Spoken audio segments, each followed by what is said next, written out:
All right, welcome back everybody to Altcoin Daily. In today's video, I want to share with you 6 altcoins that I believe have massive potential in this next year. Now, I'm not a financial advisor, but for those of you who subscribe to this channel, then you know I've been especially critical of altcoins in these last 12 months because I believe most altcoins will fail. Most are backed by hype and not substance. Well, in today's video, I want to share with you 6 altcoins that I believe we are seeing the utility. We are seeing the substance. So like this video if you want to see more of this type of content. But like always, let's jump in. My number 6 coin making today's list is Ethereum. While I'm still skeptical of Ethereum's long-term viability, I believe in the short term, Ethereum is gearing up for something big in the short term. And the reason I have that confidence is 3 things, plain and simple, 3 things that give me that confidence. First thing, Ethereum just received a big green flag from the CFTC. The CFTC has just confirmed that Ethereum is a commodity.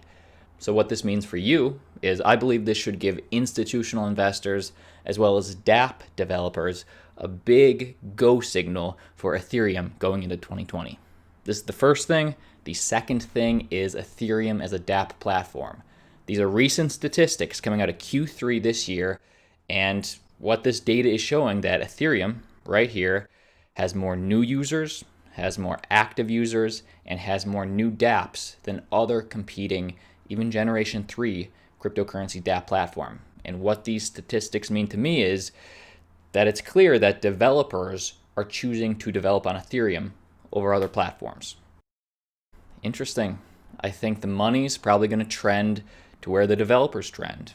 Right now, the developers are trending towards Ethereum. And that was number 2. Number 3, and speaking of trends, I believe business enterprises on a global level is trending towards DeFi, decentralized finance. And Ethereum right now is setting themselves up to be the leader of that DeFi ecosystem. According to DeFiPrime.com, we have over 202 DeFi projects listed, and 184 of them are built on Ethereum. That's why ETH makes my list today at number 6 for altcoins to watch in 2020. Currently, one Ethereum is valued at $171 per coin. Not bad compared to what it once was. And while I just listed the positives, what I like about Ethereum, now let me share with you the negatives. Because no altcoin is perfect, and on this channel, I will always share with you the positives and the negatives of each altcoin so you can make the most informed decision as possible. That's why you subscribe. My problems with ETH are equally as simple. Number 1, there is no fixed supply, meaning we don't know how many Ethereum will eventually be created in the end. Also, Ethereum is still not scalable. Hopefully it'll scale in the end, but we've been waiting for years to see if this is possible, and thus far, we're still waiting. And last thing I have a problem with that makes me question Ethereum long-term viability is people assume, based on marketing campaigns and based on rhetoric, that Ethereum is 100% decentralized. Many people overlook Ethereum's pre-mine. Vitalik is proud of that pre-mine. I'll leave these links down below. But if you want the exact stats, when Ethereum launched, 12 million Ether were created for the developers. 60 million Ether were pre-mined for ICO participants to buy. Consider that there are over 102 million Ethereum in circulation today. That means 71% of the existing supply was pre-mined during Ethereum's launch. Now, Vitalik is proud of this. My problem is that often pre-mines are there to enrich the founders, but you make your own decisions. Is this something that you care about? Well, these companies like IKEA is using the Ethereum blockchain. Santander Bank is issuing bonds, $20 million bonds on the Ethereum blockchain. And basketball, NBA superstars are tokenizing their contracts on the Ethereum blockchain. These people don't care. They could have chose Bitcoin, they could have chose EOS, but they chose Ethereum. And for that reason, I think Ethereum has potential in the short term. Let me know what you think. That was number 6. The number 5 coin making today's list is Chainlink. Currently, one Link token is trading at $2.34 per token. Not bad. And the reason that I like Chainlink going into this next year is because of the utility and the problem that Chainlink is solving. And if smart contracts really are the future, right now smart contracts lack one critical feature. They can't read data outside of their blockchain. So as the name suggests, Chainlink is trying to be that link between the smart contract platform and external data. Right now, blockchains can read their own on-chain data, which is transaction value, timestamps, etc. But if businesses are trying to adopt smart contract platforms, they need an easy way to read external data. For those reasons, I think there's a lot of people, a lot of companies that are really excited about what Chainlink has to offer. Coinbase has a lot of confidence in Chainlink. They listed them a couple of months ago. Chainlink has pretty big partnerships with Oracle and with Google Cloud. Obviously, major green flag when you're looking to invest in potential cryptos. And on top of that, there's also a lot of other cryptocurrency projects, smart contracts platforms, that are showing their support for Chainlink. I'll link all this stuff down below.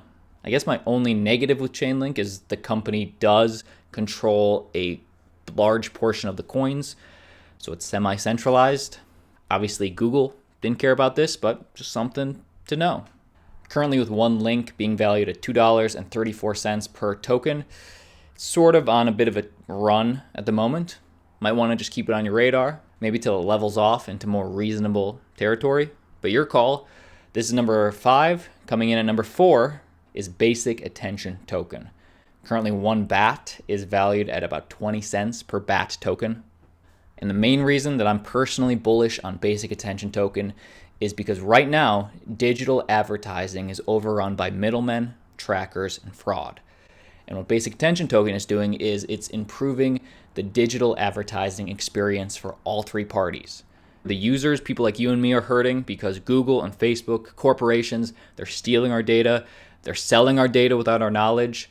The publishers are hurting because over 60 million phones and desktop are running ad blocker, which means those publishers, they don't get any monetization from the content they put out.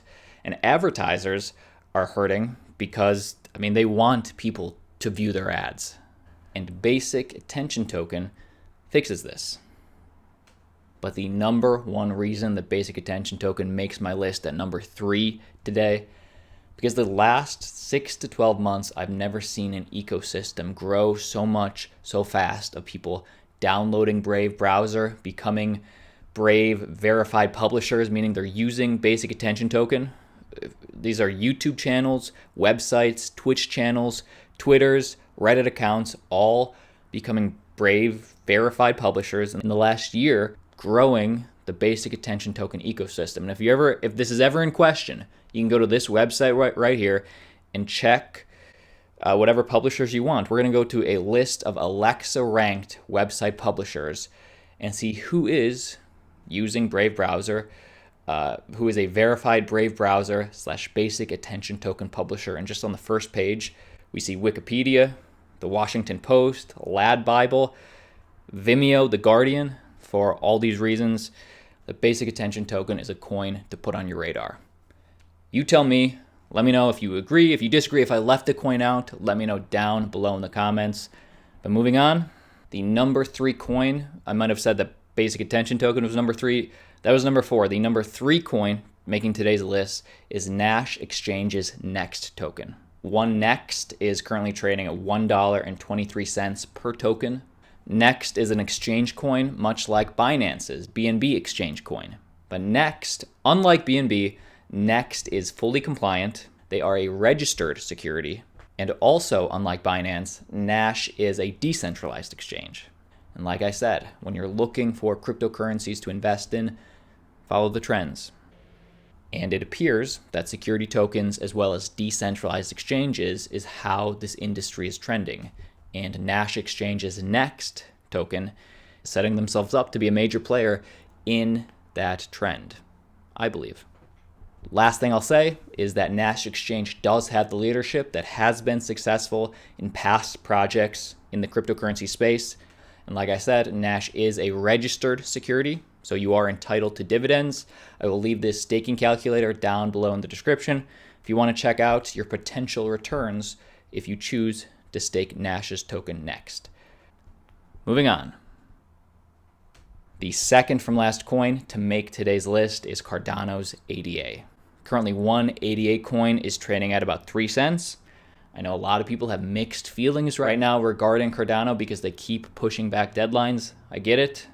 But if Cardano does accomplish what they're aiming to accomplish, I think Cardano will be big because Cardano is a Generation 3 dApp platform competing with Ethereum, competing with Tron, EOS, etc. So listen to Charles Hoskinson describe the 3 things that will make Cardano reach mass adoption over those other competing smart contract platforms. We could have easily just taken that like Tron did and just put some stuff on it and said, okay, we have a product now, yay, and walked away. But we said, no, if I'm going to spend years of my life doing something, then let's do it right. So what we did is said, okay, if a system was to scale to billions of people and be useful for those people and be really a financial operating system for them, so their whole financial life lives in it, from securities and commodities to currencies to their identity to their land, then what would it have to have? So the first was scalability, and we said the system has to get faster or stay at the same performance regardless of how many users it has. So as you gain users, you get faster. Kind of like BitTorrent. When you download Game of Thrones, you get it really quickly because a lot of people are doing it. But if you download Pee-wee's Playhouse, you get it really slowly because very few people download that. Okay. Then second, interoperability is a big deal because at the end of the day, there's going to be tons of these systems. And if they can't talk to each other, it would almost be like Wi-Fi where your Samsung phone could only connect to a Samsung router or your Apple phone could only connect to an Apple router. That would just be a terrible user experience, and Wi-Fi would be useless to us. But because it's ubiquitous and it's a standard and we can talk to each other, it's now a very useful thing to society. So this is going to be the same way. And then finally, sustainability. The governance problem we have in the space is normally products are curated by a company or a federation of companies. So you have the iPhone to Apple or Windows to Microsoft. And so then there's that who pays and who decides thing. It's obvious. You say, oh, Microsoft is going to pay and they're going to decide the future of Windows. Great. And if I have faith in them, I have faith in that product. But we're trying to make the argument that these protocols are headless. Bitcoin has no leader, no controller. But at the same time, we're trying to say that this is a stable, great platform to build your business on and stake your country's financial future on. So these were the kind of 3 base philosophical research goals. And we started from first principles. So we said, we're not going to assume anything. All right. I like it. It's for those reasons and more that Cardano makes the list at number 2 today. Now, Cardano, they're in no rush to put out a product, to put out a mainnet until it's absolutely ready. And for that reason, I'd say there's no rush to FOMO in. But I think Cardano is definitely a coin to keep on your radar. You let me know. But the number 1 coin that I can see doing very well into 2020 is Enjin coin. The reason is because I believe in the near future, gaming is going to be a big medium that ushers in a lot of new people into the crypto space. So the question is Enjin that gaming coin that's going to do it? Well, what is Enjin? Enjin coin is a cryptocurrency for virtual goods like swords or armor you'd buy in virtual games created by Enjin. Enjin is the largest gaming community platform online with over 250,000 gaming communities and 18.7 million registered gamers. Something that I'm excited about involving Enjin is what they call their multiverse, which is if you make a purchase in one specific game that has interoperability with every single video game that's in the Enjin multiverse. Now, will Enjin be that gaming cryptocurrency to succeed? I think they got a shot. Earlier this year, they made a huge partnership with Samsung. And what this means for you is that every Samsung Galaxy S7 will already have the Enjin wallet already integrated in with it. So I think that all the users that Samsung already has, which will now be introduced to Enjin through their integration, I think this is going to be a big green flag for developers that are looking for a gaming platform to develop in. I think it's a green flag for Enjin. If we look at the price, right now Enjin ENG token is currently trading at about 5 cents per token. It has definitely leveled off the price since that Samsung announcement.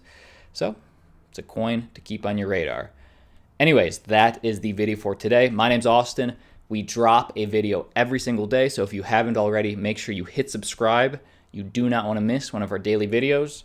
And like always, I'll see you tomorrow.